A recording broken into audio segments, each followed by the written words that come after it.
పుట్ట మన్ను మీద దొరికినది బిడ్డ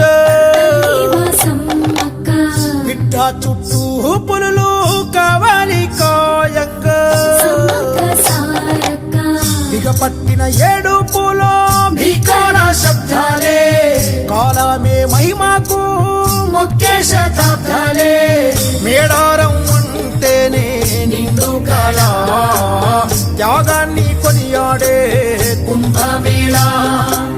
తడిమి తుడిచేను తల్లి కంఠదారా సమ్మక్క సారక్క